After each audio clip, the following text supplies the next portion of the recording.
YouTube চ্যানেলে সব বন্ধুদের জানাই স্বাগত। আমি আবার চলে এলাম একটি রেসিপি নিয়ে। রেসিপিটি দেখুন, দেখে ভালো লাগলে লাইক, শেয়ার এন্ড সাবস্ক্রাইব অবশ্যই করবেন। কমেন্ট করতে ভুলবেন না কিন্তু। আজ বানাবো কাতলা মাছের কারি। তার জন্য মাছটা প্রথমে ধুয়ে নেব। মাছটা দেখাচ্ছি যে খুব টাটকা, একদম ফ্রেশ টাটকা জ্যান্ত মাছ। এটা আজকে সর্ষে পোস্ত দিয়ে ঝাল করব। সর্ষে পোস্ত ছাড়া আর কি কি নিয়েছি দেখাই। পেঁয়াজ বড় করে কেটে নিয়েছি, এটা বেটে নেব। টমেটোটাও বেটে নেব। আর এই লঙ্কাগুলো সর্ষে পোস্তর সাথে বেটে নেব। প্রথমে মাছটা ভালো করে ধুয়ে ওর মধ্যে নুন আর হলুদ মাখিয়ে বেশ কিছুক্ষণ রেখে দেবো।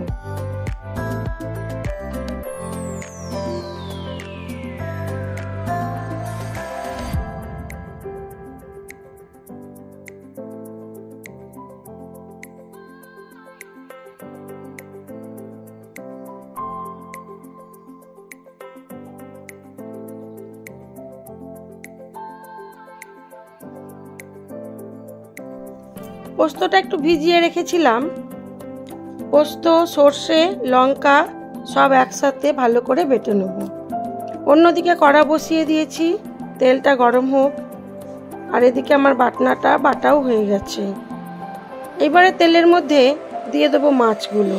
মাছগুলোকে খুব ভালো করে লাল করে ভেজে তুলে রাখবো।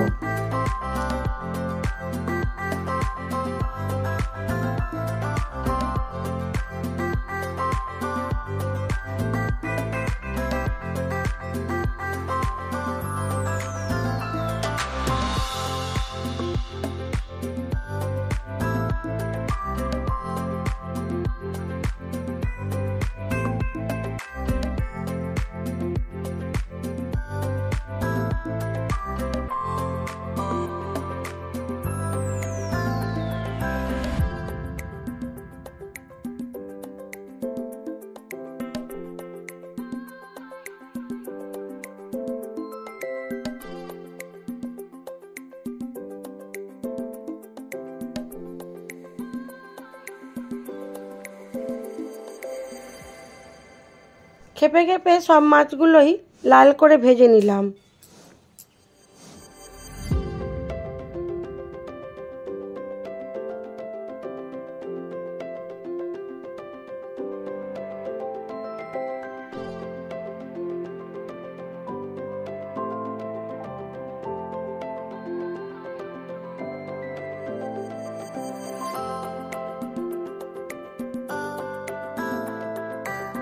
মাছগুলো খুব ভালো করে ভেজে তুলে রেখেছি। ওই তেলের মধ্যেই দিয়ে দিলাম পেঁয়াজ বাটাটা। পেঁয়াজ বাটাটাকে খুব ভালো করে লাল করে ভেজে নেব।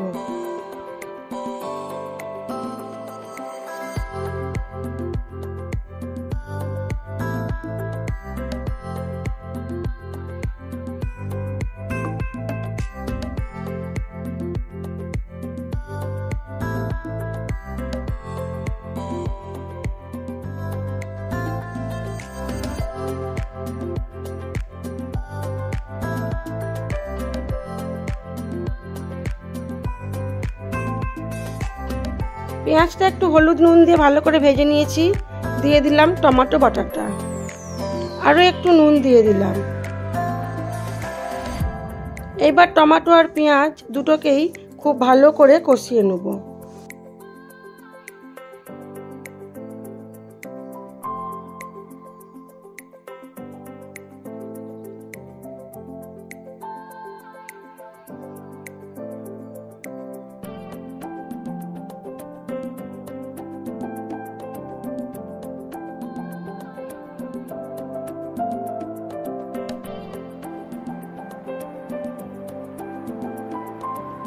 টমেটো পেঁয়াজ কষানো হয়ে গেছে, দিয়ে দিলাম যে মশলাটা করেছিলাম ওইটা দিয়ে আবার ভালো করে কষিয়ে নেব।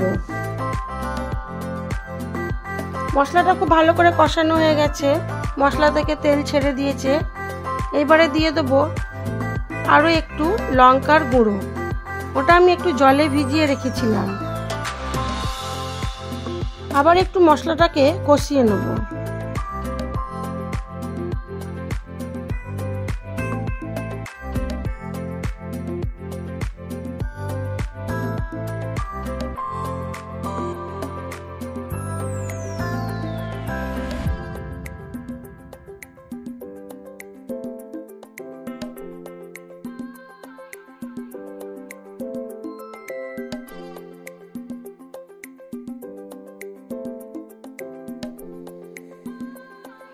দিয়ে দিলাম কাঁচা লঙ্কা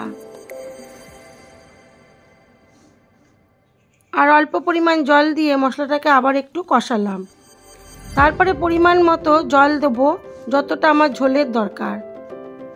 এবারে মশলাটা থেকে ফুট উঠলে দিয়ে দেবো মাছগুলো দিয়ে মিডিয়াম আঁচে আবার কিছুক্ষণ হতে দেবো। দিলেই হয়ে যাবে আজকের কাতলা মাছের কারি।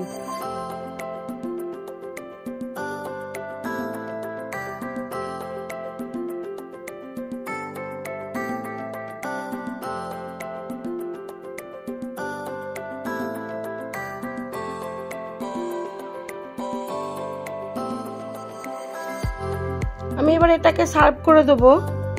এই ভিডিওটি যদি আপনাদের ভালো লেগে থাকে তাহলে লাইক, শেয়ার, কমেন্ট অবশ্যই করবেন। আর নতুন বন্ধু হয়ে থাকলে একটা সাবস্ক্রাইব করে দেবেন।